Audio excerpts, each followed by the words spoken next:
যে প্রতিশ্রুতি বাস্তবায়নের জন্য আপনাদের আবার কয়েক মাস পরে এই রাস্তায় অবস্থান করতে হচ্ছে, এটা জাতির জন্য লজ্জাজনক। আজকে আসলে যে পরিস্থিতিতে আপনাদের সাথে দেখা করতে আসা হলো সেটা এই জাতির জন্যই লজ্জাজনক। একটা বিপ্লব পরবর্তী বাংলাদেশে এই পরিস্থিতিতে শিক্ষকদের থাকার কথা ছিল না। আপনারা 17 দিন আজকে অবস্থান করছে একটা দাবি যেটা বাস্তবায়নের প্রতিশ্রুতি হয়ে গেছে কয়েক মাস আগে, তারপরে আপনাদের কেন রাস্তায় থাকতে হবে? তাহলে কি শিক্ষকদের অবহেলা হলো না? এত অবহেলা কেন? আপনারা 17 দিন ধরে এখানে অবস্থান করছেন, কোন সচিব কোন মন্ত্রী আপনাদের সাথে এসে দেখা করছে? কোন দায়িত্বশীল কোন ব্যক্তি আপনাদের এখানে দেখা করছে? আপনারা দিনের পর দিন এখানে পড়ে আছেন, অথচ আপনাদের তো এইখানে থাকার কথা ছিল না। আপনাদের থাকার কথা ছিল আপনাদের শিক্ষার্থীদের সাথে, আপনাদের ক্লাসরুমে। আপনারা চিন্তা করবেন যে আপনার শিক্ষার্থীরা কিভাবে ভালো মানুষ হবে, সবচেয়ে ভালো শিক্ষাটা কিভাবে আপনারা তাদেরকে দিবেন, সেই চিন্তায় আপনাদের ব্যস্ত থাকার কথা ছিল। অথচ আপনারা এইখানে অবস্থান করছেন। কিছুদিন আগে আপনাদের আন্দোলন চলাকালীন সময় শিক্ষকদের আরেকটা আন্দোলন হয়েছিল, আপনারা জানেন নিশ্চয়ই। শহীদ মিনারে আরেকটা আন্দোলন হয়েছিল, সেইখানেও সরকার থেকে কোনো দায়িত্বশীল কেউ আসেন নাই তাদের পাশে।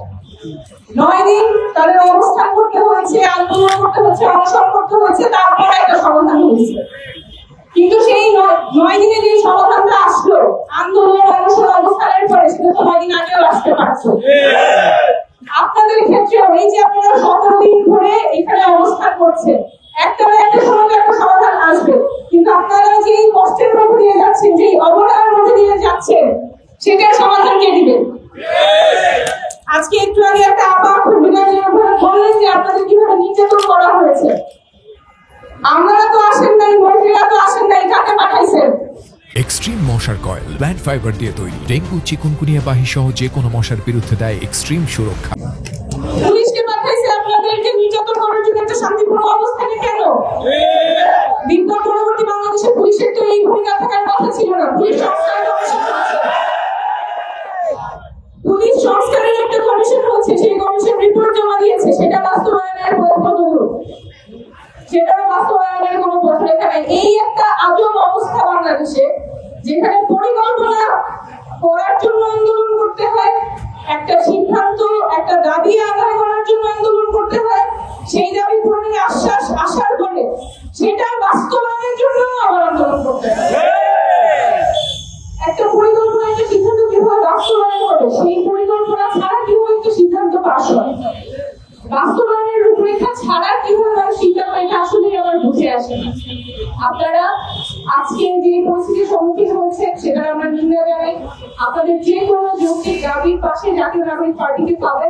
আমাদের শিক্ষা সম্পাদক তিনি খুব স্পষ্ট করে বলেছেন যে শুরু থেকেই আমরা আপনাদের যৌক্তিক আন্দোলনের দাবির পাশে ছিলাম, এবং যেটা আপনাদের অলরেডি সরকার প্রতিশ্রুতি দিয়ে দিয়েছে, যে প্রতিশ্রুতি বাস্তবায়নের জন্য আপনাদের আবার কয়েক মাস পরে এই রাস্তায় অবস্থান করতে হচ্ছে, এটা জাতির জন্য লজ্জাজনক। এবং যে জাতি আসলে শিক্ষককে এভাবে অবহেলা করে, তারা নিজের ভবিষ্যতে নিজের হাতে ধ্বংস করে। এই পরিস্থিতি আমরা মেনে নিব না। আমরা আপনাদের সাথে আছি, সাথে থাকবো দাবি আদায় হওয়া পর্যন্ত।